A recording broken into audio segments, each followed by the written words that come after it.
This is a realization just after I woke up 5 minutes ago. I wrote it down in order for me not to forget. But I guess I'm not going to forget because this is very serious. So forward this to anyone you think that has an open heart, or to anyone that, to anyone, to everyone. Like, I don't know if people will be shocked, but it seems very natural to me, understanding what exactly the Uranus in Taurus does. But for the astrologers, Uranus in Taurus, it's like incompatible. It does not like the place. In Scorpio, opposite to Taurus, it's very tough, very hard, very strong Uranus. In Leo, it can bring a change in power, or it can bring tyranny. But in Aquarius, it can bring total revolution and new stuff. But in the most earthy sign of the fixed cross, the Taurus, it doesn't like this place. It makes him stiff. So if we analyze the best things of Taurus and think what a gift could Uranus give us, adding his revolutionary, very open-minded and very changing energy to them, or what scenarios could Uranus get into if we don't accept him and add more to the lower powers and energies of the Taurian energy. So it's for us to decide how we like to use our earth, this material realm. Is this the earth, the place for us to live happily, this utopia, like other people used to say even some years ago, of sharing, of unity, of community, of ideals? Or is earth only a cage for the free birds that we feel we are? We have to decide what revolution and what change, what inner evolution and what inner change, because we don't need to make any other revolutions to be free anymore. What evolution and what change is this magical energy being, Uranus, not only the planet but the energy being of Uranus, bring to us? This is our choice. So every analyst says that the next months there is a possibility of the financial system starting to dissolve, and they give you advices what to do, and the channels, the prophets or the teachers spiritual of this planet too are trying to making people not to be in shock, explaining all the possibilities of such change, of things going to be more and more expensive, of having loss of material stuff because everything is going to be unaffordable for you to buy. So really, planets with such hard position or with such strong energy, and you know, my friends, nothing is difficult and nothing is hard, but only if you see it this way. But for the people who are not going to have the things that they had, there are going to be shocks, really deep shocks in their lives, like electrical and panical shocks, because this is the Uranus energy. So I'm trying not to shock them and panic them before,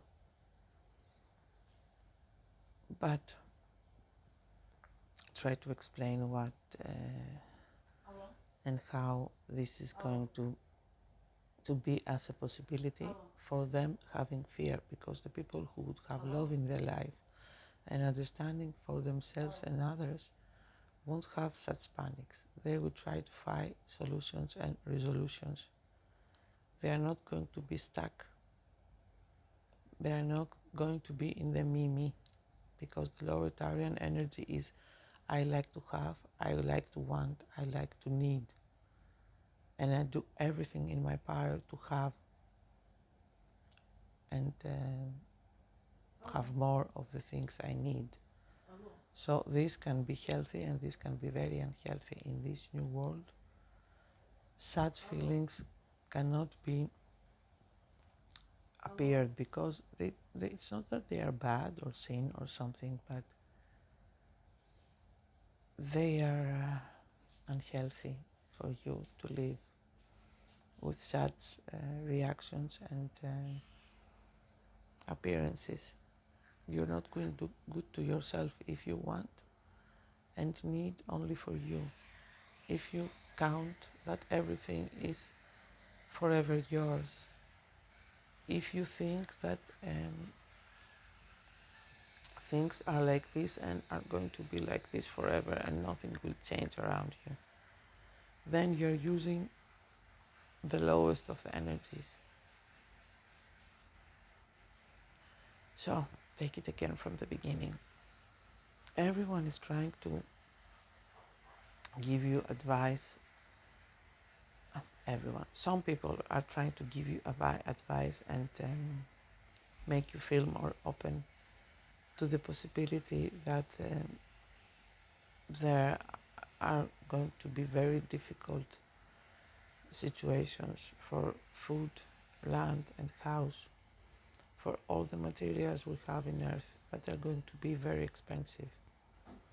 And they're going to be expensive because we're going to label them expensive, and the prices are going to be up. So whoever has money and wants to sell something will sell it very expensive, and who doesn't have money will be very difficult for him, and he will be in famine. So how do you solve this? In which position would you be? There is a list of hundreds of questions to be answered from humanity, for the spirit to understand that most of the people in this earth are ready to connect, help each other, care, share, and have the need to be happy. Because when you want for only for you to be well and don't care for other people, the materials that you are going to invest on are not going to make you happy for sure. And there are people who others, healthy people, feel that they are wealthy, but they have no happiness in their life. So decide where do you want to be. Live abundant in emotions, experiences, and light, or live with your belongings and have no happiness and no feelings of health and connection with yourself and the other people around you. So the things that we see as problems have a question in front. Why is this happening to me? Now, as unities, as personalities, units, we are trying to say what is this happening to me, but if we see it like a collective, we will ask why is this happening to us. So if we ask why is this a possibility to happen, and at the same time if we believe that it will be for the good, for our evolution, for our best, because God only wants our best. Don't forget this, my friends. The best is that the need of not being able to buy something, that means that the money will be we have sort of money and the prices will be up, the conclusion is that maybe we are not having the need of having any money. So the question is, what would you do if you didn't have money? And what would you do if you had the possibility to starve? And what would you do if you thought you didn't have nothing? Because some people like not having nothing. There are monks, there are people who live in total faith and they don't have their own belongings, and somehow they live, they prosper, they live in communities, they go alone in the wilderness and they eat what they find. Even in this age now, there are these people. There are people in tribes who don't know the existence of money. They live very happily. Why should they be only in Amazon and Africa, distant solitary villages in the wilderness? Why cannot we do it together? So the race of the money energy, the lower money energy, the erase of all this handling things with not a balanced way, and putting all our energy to cost and see how this costs, how I cost, how much money do I have, if I'm wealthy, if I'm poor, must be erased.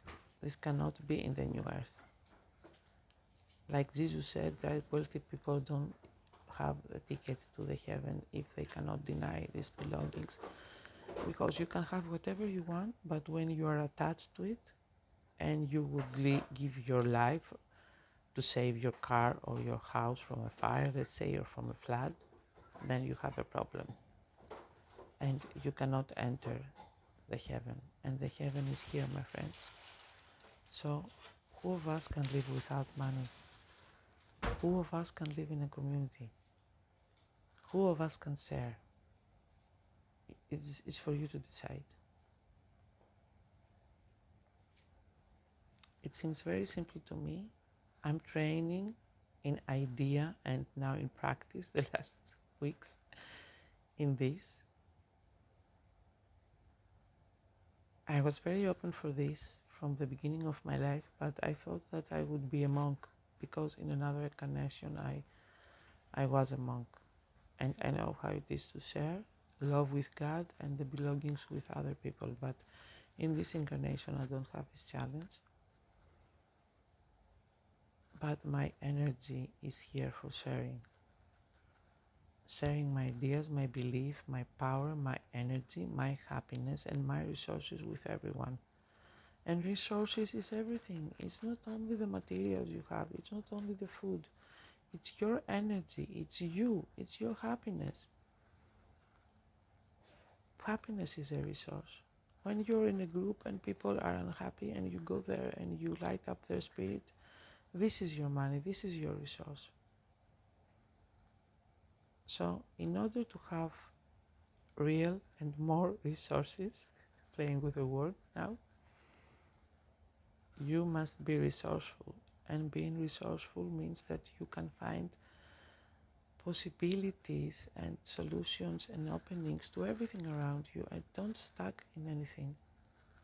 Don't think that something is impossible. Don't think that it's the end of the world. See only miracles and blessings in everything. So this scenario will be a very eye-opening scenario. I wish all of us to embrace this scenario, to pray before it happens, in order for not to be in shock. I'm sure that God will give us the opportunity and some time, some weeks or months, to adjust. It's a very significant test for all of us as units and as humanity. We must have acceptance of every change in our lives and don't have any fear. So swim in love and trust for you and God and the other people around you, in order for you not to have any fear in all this magically changing earth environment we are living. Don't lose your faith, my friends. Have a nice day.